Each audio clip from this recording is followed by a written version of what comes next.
How's it going, everybody? I'm Steve, and welcome back to my channel. So tonight I'm really excited to rank the movies from James Cameron.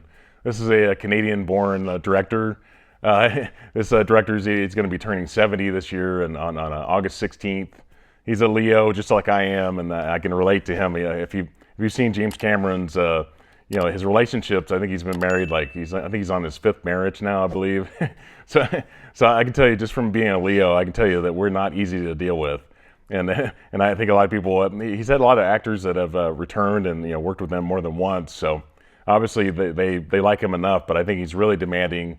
And he's obviously he makes these movies that make big box office returns, and movie theaters definitely appreciate that. So I think I wanted to rank this. I wanted to say least to most rewatchable, but then the other night I actually watched his first movie, his debut movie, for the first time, and the movie's called, at number 9, I have the movie Piranha 2: The Spawning from 1982. I watched this actually on YouTube. You can watch the director's cut for free. You can also watch the theatrical cut for I think it's like $4, something like that, which I won't be watching that. That movie, surprisingly, the director's cut is like 10 minutes shorter than the theatrical cut, in a lot of ways. But I don't know if that really made the movie better. Like I said, I haven't seen the theatrical cut, so. But I know on Rotten Tomatoes, this movie gets like 5%. And, I thought for a long time that Jaws: The Revenge, I thought was the worst movie I'd ever seen until I saw this movie. I think Jaws actually, I think gets like 0% on Rotten Tomatoes, but at least to me, that movie has a lot of parts that I laughed quite a bit through. They're just so ridiculous. The directing is so bad. As Mario Van Peebles for that movie. That movie's, so much of it's just hilarious in a lot of ways, and at least you can have fun watching Jaws: The Revenge. I can't say that about this movie.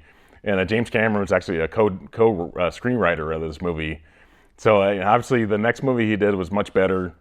I don't know why. I mean, a lot of if a lot of first-time directors, a lot of studios will pay a first-time director to make a horror movie just because those movies are so cheap to make. So maybe that's why. So I think you have to give him a pass on that one, just because I think the other movies he's done have been so much better. So that's what I have at number 9. So at number 8, this one you'd be surprised. The next two movies are probably like billion-dollar box office movies, but like I said, I'm doing least to most rewatchable. And so at number 8, I have from 2022. I have Avatar: The Way of Water. These movies, for me. The Avatar movies are so much fun to watch in the theater. They're definitely movies you want to watch in a movie theater with 3D glasses on. And I think he's going to do he's done 2 so far. He's going to do I think the third one in I think 2025, and the fourth one will be in 2029. So for me, I'll definitely go see these movies. I've seen both Avatar movies twice each, and I thought they were a lot of fun. I don't really enjoy the story of it well. There's so much CGI. It's like it's kind of ridiculous in a lot of ways, and for me, that's what kind of takes it away. And plus, at home, I don't have a 3D TV or 3D player, so I couldn't rewatch these movies. If I wanted to buy them in standard like Blu-ray or 4K, it wouldn't be in 3D, and it just wouldn't be quite the same experience as I got in the movie theater. So at number 8, I have Avatar: The Way of Water. So for me, like I said, they're big box office movies. They're just not extremely rewatchable. So at number 7, I have Avatar from 2009.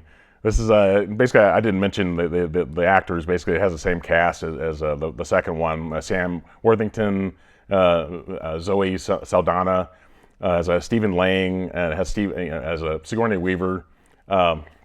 Sigourney Weaver, I think she does a voice in the second one. So I don't know how much she's actually in that movie, but she's in this movie quite a bit. I thought at least they had some, a lot of these characters are actually live action before the whole Avatar thing takes over. So that's what for me, I like the original one more. I thought it looked better. I like the story a lot more. I think on actually Rotten Tomatoes, Avatar gets 82%, and Avatar: The Way of Water gets 76%. So for me, I just enjoy the story, and to the second one more than or to the first one more than Avatar: The Way of Water. So that's where I have it. But I'm not holding these two movies up because I don't own the Avatar movies, and I'm definitely not going to ever own Piranha 2. So for me, like I said, since I don't have a 3D player or 3D TV, I couldn't rewatch these movies. So I don't really want to buy them on physical media, and because I would never watch them. And for me, it's kind of rare. Like I own everything else from James Cameron. It's kind of strange that I wouldn't have these in my collection, but I'm just not the completist that I used to be. Like some people, they have to have every movie from a director. So at number six, this movie just turned 30 years old. The movie is True Lies from 1994. This one gets like a 70% on Rotten Tomatoes. I don't care as far as it gets a less than the two Avatar movies, but to me this is much more rewatchable, a lot more fun to watch. I don't think James Cameron, I don't think he wrote this movie at all, but it has obviously Arnold Schwarzenegger, definitely a huge action star from the 80s. Has Jamie Lee Curtis, Tom Arnold as Bill Paxton, the late Bill Paxton's in the movie. Has Art Malik and the great Tia Carrera from if you watch a lot of movies like the Wayne's World movies from the 90s. She's really great. I like her character in this movie a lot. But Bill Paxton's the one that's just so great in this movie. He's just so clumsy and just he acts so cool, but he's not cool at all. Which that's really great. But to me, I enjoy this. This finally got a Blu-ray and 4K release after being on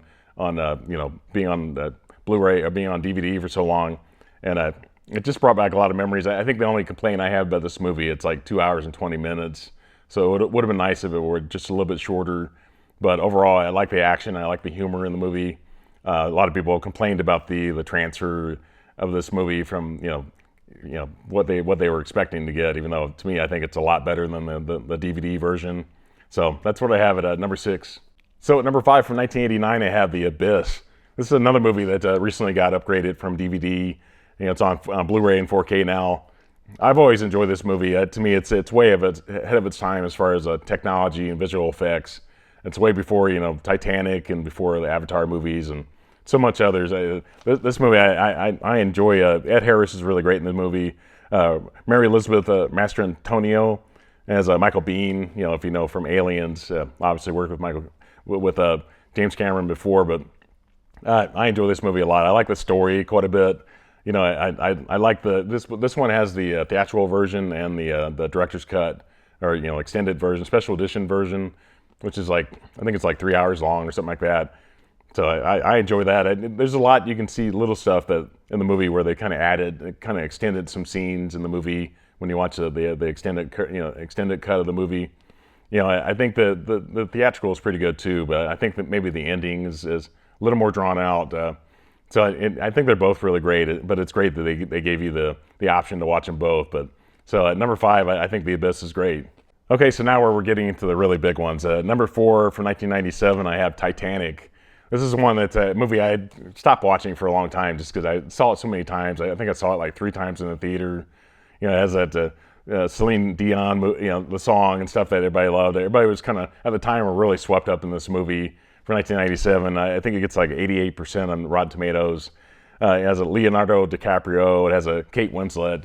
It's just to me, I love the story. I think this is like over 3 hours long. It doesn't seem quite to be that long overall, but it's a long movie though for sure. The special effects are so great in this movie. I like the story. A lot of people didn't like the love story in the movie. I think it takes a lot away from people. But to me, Titanic, I think it's just so great at the time. Okay, so these next two movies, I actually did a last-minute audible. So if you watch football, you know what an audible is. I did a last-minute change here, but I think these are both great movies. But so at number three from 1991, I have Terminator 2: Judgment Day. I think it's a great sequel. This is like 7 years after the original. Arnold's back as T-800. You have Linda Hamilton.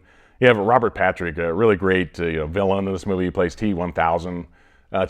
He's really deadly. I think the first one's a little scarier than this one, but I think with this villain, I think it definitely makes it pretty scary.